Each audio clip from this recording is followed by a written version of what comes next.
Ladies and gentlemen, welcome back to Riverbend Springs. It is August at 3rd. I have a feeling we're still on the same day that I collected all of that hay, which we are. My feeling was correct. Um, so it's August. Really, September is going to kind of follow suit. I got to think. I can either try to plant stuff. Hey, what's RP? Welcome and happy streaming. I saw that you were playing around with Elite Dangerous. Hopefully, you're having fun out there in space.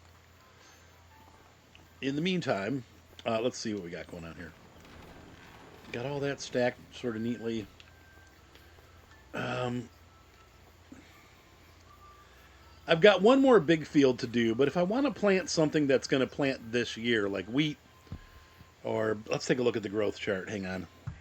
I don't really need wheat or barley, except for the chickens, but I think I've got enough. And the chickens also eat sorghum, if I'm not mistaken. Do chickens eat sorghum, babe? I don't know. I don't know. Respective food, shoot. So chickens do indeed eat sorghum. So we can wait till next year. My whole point was, should I run the grass under or let it grow? If I let it grow for September and October, we'll be ready for another mowing, I think at the end of October. And so we can get even more bales off the field, which I think we should. And then we can grow sorghum next year and feed the chickens and then sell the Are you rest. trying to give the bunny a baba? Well, but we might have too much grass too. I don't know. We'll have to see. Anyway, let's go ahead and move on to next month. We're ready for September. All right, so we're gonna whip out the Macdon, take it down to the lower field for some mowing action.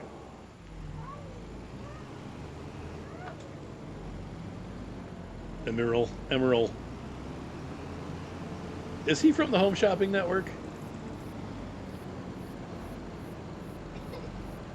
Oh, we still got to whip these though. We're gonna have to ted the grass. I forgot about that because we need it to be hay. Hey.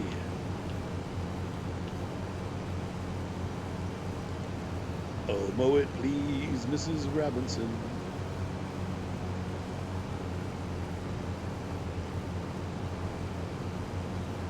Yes, yeah, it's supposed to be for going down the road. So you drive it that direction. However, can the mower run backwards? That's the question. It probably can, but the headers obviously have to run the other way. Okay, so it's really only for driving.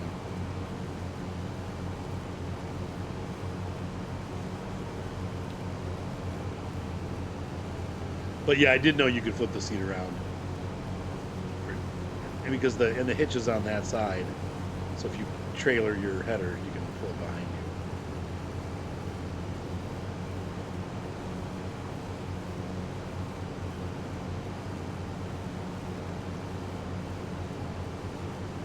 you. And so we come to the very, very exciting part of Farm Sim, mowing the grass. It's honestly pretty relaxing though. I just missed big time. Missed the field.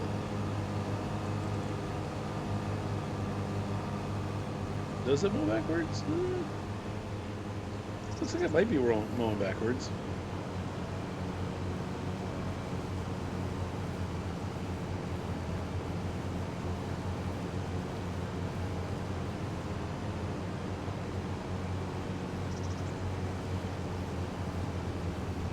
I don't think I've ever seen one of these mowing backwards in real life, and that includes like the New Holland ones and stuff like that.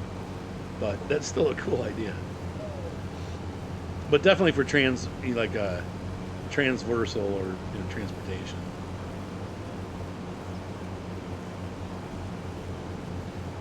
One of the shops that I deliver to is rebuilding like I think it's an '85, but it might be like an '87 Mustang Fox body, and it's cool to see it like coming together. They've redone all the windows and cleaned it up, and they're redoing the interior. he had it all apart. He put a new transmission in it and a new flywheel, like a racing flywheel, and it's pretty neat. Yeah, it's a real nice car. It's the one that has all the little extra plastic parts. You know, like remember they were two-tone. They came in like blue or red, and the top was red and the bottom was gray. That's what this one was. It is now, over the years, it's faded and it's now pink, but it was originally a red Mustang. Cobra, is it a Cobra or G? I think it's it was a GT. I think is what they listed it as, or Mustang GT. But it's the big V8. Thought that was pretty cool. He started it up for me today. He's like, "You want to hear it run?" And I'm like, "Yeah." So he got it, and it's like, "Oh yeah." And what makes me sad, and this is sad news, but I had a friend who was very into Fox bodies. His name was Eric, and pretty much known him a lot. And he actually, my son talked to him all the time because Eric is a big car guy. And I come to find out he died of cancer last week. I was like, well, I didn't even know he had it. Like, he was just real quiet about it, but he'd been struggling with it, I guess, for 3 or 4 years, and he passed away. And I was like, what? Like, the guy was only like I don't think he was as old as I am. I think he was like maybe like 47, 48, just crazy. But he'd been struggling with it for a couple of years, I guess. Just out of nowhere, boom. But it made me sad then, the Mustang, because I'm like, it reminded me of Eric, because he always had like those Mustangs. But it is what it is. I mean, that's life, right? Sometimes things don't go well. It makes me look at my problems and realize they're a lot smaller than sometimes I think they are. So.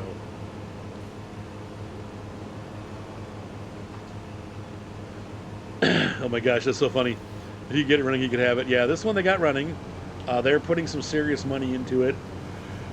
I asked him what he thought the estimate was. He's like, well, he's already got $20,000 into it just to get it running. But it's running now. Like, you can drive it on the road. He said, but we're going to do a lot more to it. He said, I think in the end, by the time they're done with it, it's going to be $50,000 ish to get it running, which is just crazy.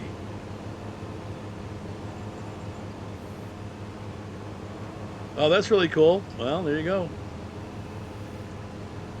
I wish I had that. Now that I know all these mechanics, in some ways I'm like, man, I wish I could get the Yukon down here, because I could, I'd just give it to one of them to soup up, like, hey, you work on my car and you can have this for free.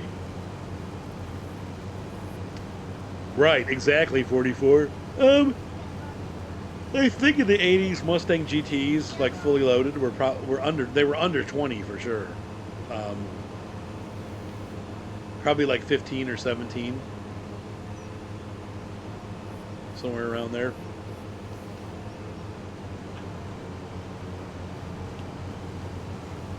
Because I remember, gosh, my first new car that I bought was the Kia Forte, and let's see. Let me think about this. I got my Chevy Venture for 16. I got my Toyota Sienna, the new one. I think we paid 22 for that.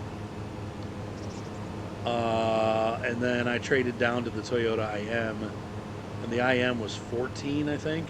It might have been 16. But that wasn't that long ago. That was maybe like 6 years ago. Now IMs are $28,000, but they were $15,000 or $16,000. I leased the Forte, but the sticker on that was $14,000. You can't touch a Forte for under 20 now. Well, it's a K5 now, but same difference. So anyway, all right, I'm gonna keep mowing for those of you watching on YouTube, and we'll be back. I got a haircut yesterday to prepare for this interview, so my mane of long flowing wizard hair is gone.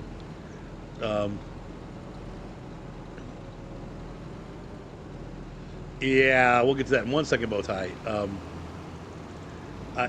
They had brushed my hair and gotten all the knots out, and she brushed it straight, and I looked I looked in the mirror and I'm like, I mean, I look just, well, obviously it's Ryan looks like me, but I'm like, because Ryan has real long hair.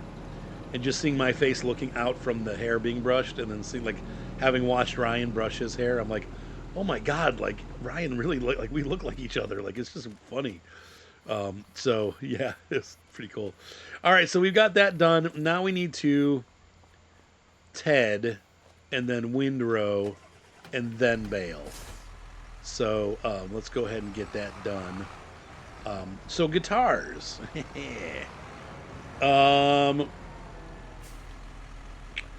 You want to spend. I hate to give you. Okay, there's nothing wrong with used. All right. If you know somebody who knows how to play, the best thing you can do is take somebody, a friend, who's a guitar player with you, who can help you find a good guitar. Because there's a lot of good stuff out there. But I would definitely look at used guitars because you're going to get a much better deal buying something secondhand. Fender, the cheaps, the Squier stuff, in general, is junk. But they do have a couple models that are actually pretty nice. So you have to find the right ones. But I prefer, like for starter guitars, I think Yamaha is the best of the beginner stuff. They usually have like pretty well made beginner guitars. I mean, everybody makes a clunker, but I think Yamaha is probably your best bet for a good starter guitar. Ibanez would be a close second. Some Ibanezes are real, hey, good night and hello. Yeah, and you know, you may have to work on any of these guitars. Once again, guitars, people don't realize that with a guitar, you really are supposed to have it set up by the shop every 6 months, whenever the weather changes. So once you're into winter, you're supposed to have it set up. And then once you get back into summer, you're supposed to have it set up again. Because the wood moves around. It comes from a living thing. It's not metal. It doesn't just hold its shape forever. So it will need adjustments here and there as time goes by. But yeah, I would recommend Yamaha. They make really good beginner guitars, and almost all their stuff is quality made. The second thing I'm going to recommend to you is you go simple. Don't get one with a locking tremolo system on it, or you ask them like, is this a Floyd Rose tremolo? Like, you don't want any of that stuff. You pretty much want a Strat style guitar. So just tuning pegs, pickups, strings. No fancy tremolo bar, because that, the cheaper that stuff is, the more chance you're going to have of having issues down the road. If you have a nice simple Strat setup, there's not a lot to go wrong with it. And so hopefully those are some hints that help you out. But yeah, I like Yamaha myself. I'm trying to think of other brands that are decent. There's so many. In any other brand, you're looking at probably spending $300 to $500, whereas you can get a good Yamaha for $200 or less sometimes. And definitely look for used ones. And but if you can, yeah, Martin, not for electric, but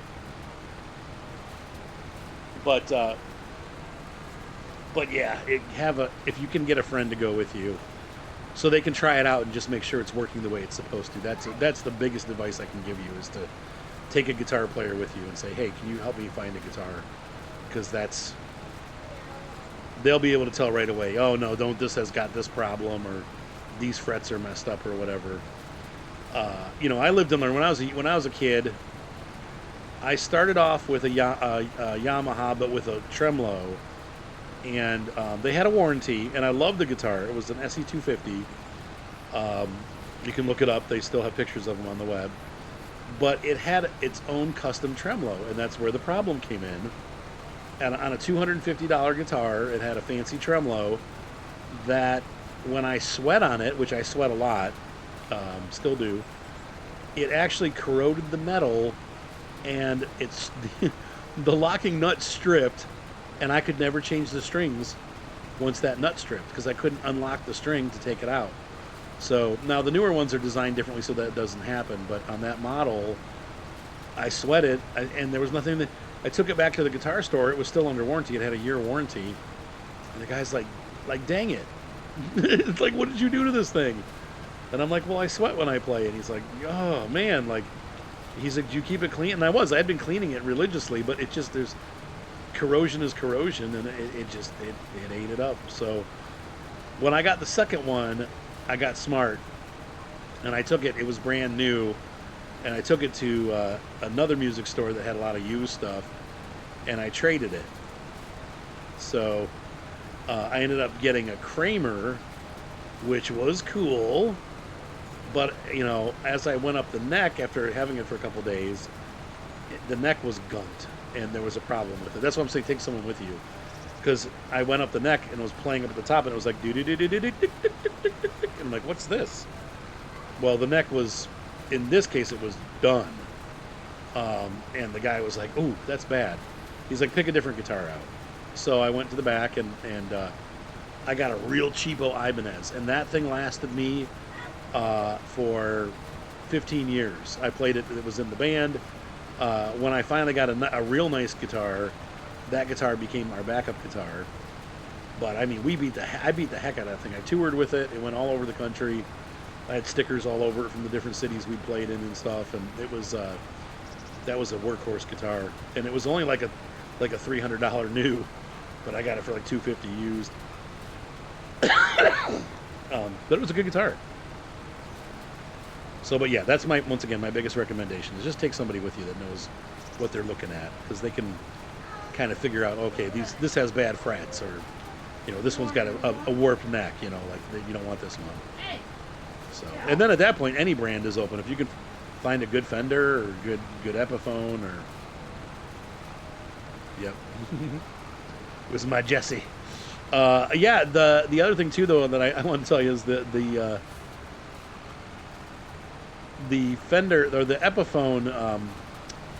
I have a really cool Les Paul Custom that's an Epiphone that I got used for $250. It's a $780 guitar, and I found it online for $250.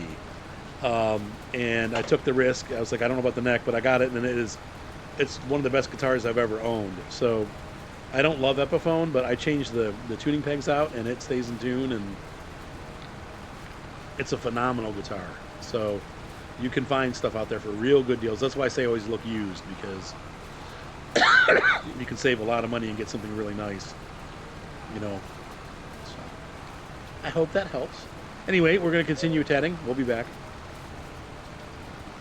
Once again, I get excited when I see a new map, but I never really played that one, so to me it would be kind of new. I wonder if it's like, my only concern with these map, like that when they bring them from the older maps, is that they still use the older assets, so the map doesn't look as high res as some of the newer stuff. That's why I like it when people make their own new maps, because then you have that, everything that they're using is like the latest textures and stuff like that. You're not, I don't know. That's just me being my typical fussy self.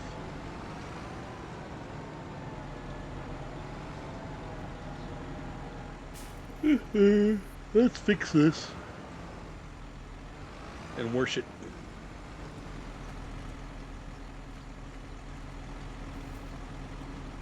Let's repair. Oh, it's only $1. Ooh. Well, that didn't take much wear.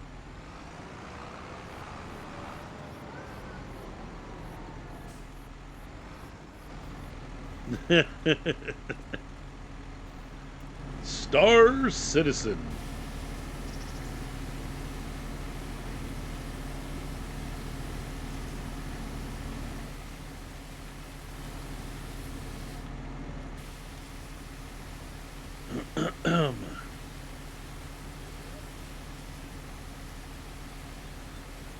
Citizen Con.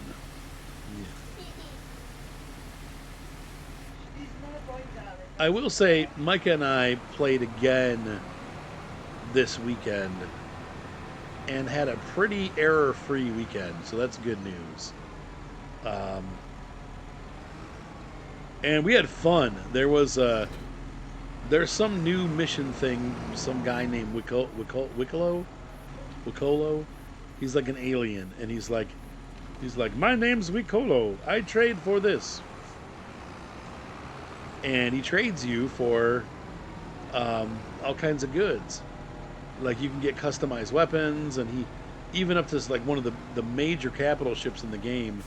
If you get enough stuff for him, then you get this. It's like $1,000 ship, and it's free in game.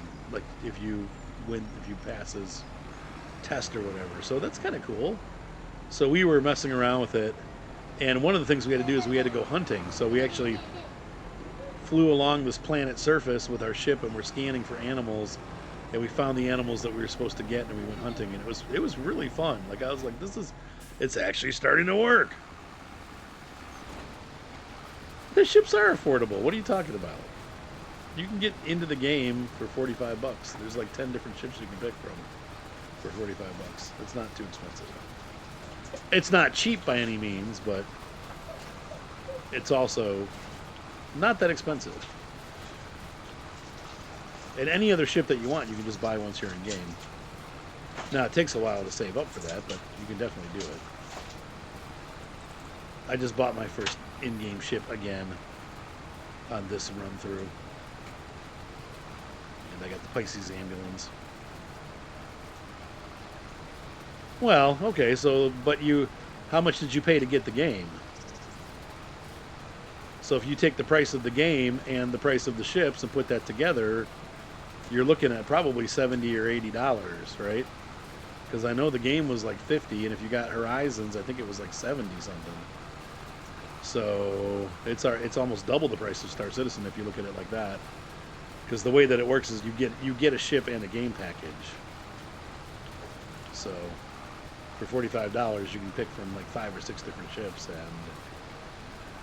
and get the game included in that. So it's not a bad deal.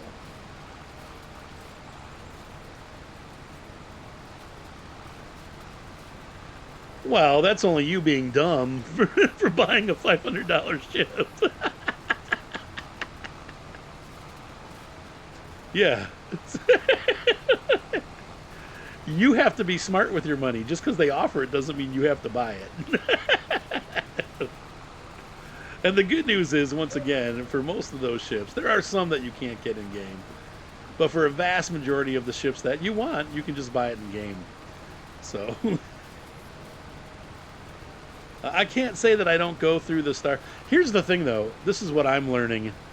And we're talking about playing Farm Sim and talking about Star Citizen. But the thing that I'm learning about all of Star Citizen is that I don't. Oh, you want the Hercules? No, the Hercules is terrible. Don't get it. There's new ships that are coming out that are way better. Like the Polaris is definitely way better. The Hercules has some big gun issues. I've watched guys kill it with little tiny ships because it has blind spots that are pretty easy to overcome. I think they'll redo it, but there you go, 75. That's more reasonable. But yeah, I just, you got to be smart in that. Some people do, yeah. I've got probably over the 10 years, I've probably got 250 into it, and then Binpin gave me a lot of ships, and so he's given me a decent amount of money into it too. But for people that have money, it's not a big deal. Like, okay, yeah, that's what RP was saying. He couldn't get his HOTAS to work with it either. Some guys do though, but it's I guess it's hard to do. But here's the thing that I'm learning about Star Citizen. You don't want a $500 ship. And the reason being is not because it's expensive. The reason being is in a year or two, when engineering comes into play and crew mechanics come into play, you're not going to be able to fly that $500 ship by yourself. And some of those ships, you're going to have like 10 or 11 other people that are wanting to play with you at that moment to use that ship. So for organizations and stuff, they're going to be great. Hey, we're going to take out the organization Hercules or whatever. But for single players, those big ships, you've wasted your money because you're going to have to do multiplayer to get them to work. You're not going to be able to take. No, you can't do that. No, you can't have that. You're not. No, Eliza, I said no. No, you can't have a cough drop. No. Babs, can you get the attack dog off? call off the attack dog. She's coming after my cough drops. So yeah, so if you bought those big ships, they're great now because you can fly them by yourself. But there's going to come a time pretty soon where you're not going to be able, you're going to have a crew. So that's going to kind of, I think, change the way people buy ships. To me, it's like if you're going over $200, you've spent too much. I can see spending 150 or something for a special fighter if you do a lot of fighting and stuff like that, but that's a lot of money. So you're better off just to get like something in game that can make a little bit of money, like a little cargo ship, 60, 70 bucks, and start doing stuff in game and then buy it in game. So I know, right? I don't mind that part, but I'm just saying I think a lot of people bought these ships without thinking about, like, you're gonna have to do like serious crew management if you're gonna have this ship. Like it's all cool and stuff, but it's gonna take a lot more work than you realize. That's all I'm saying. I think it's gonna be fun. But all right, so we're gonna keep tedding for those of you watching on YouTube, getting the grass done. The next thing we need to do is bale, but I have to get up early tomorrow, so I need to start working my way towards bed. So we will come back and talk more Farm Sim and Star Citizen and stuff when we finish the baling on this field, probably in the next couple days here. Let me see what's going on real quick here. I'm just going to pause. Yay! So, yeah, so we're going to go ahead and call it a night here. We got the fields pretty much ready for baling, so that's going to be the last step here. And we'll see how many bales we have, and then I'll decide whether I want to start ripping the fields before winter or if I'm going to do it, you know, after. We'll have to see. But anyway, ladies and gentlemen, hopefully you guys enjoyed this video. If you want to support the channel, please make sure to throw some coffee my way. And I will see you guys tomorrow night. I'm not sure what I'm streaming yet tomorrow night. We'll figure that out when we get there. But for those of you on YouTube, hopefully you guys enjoyed the video. For those of you on Twitch, thank you so much for being here. Have a great night, everybody. And we will see you all next time. Bye.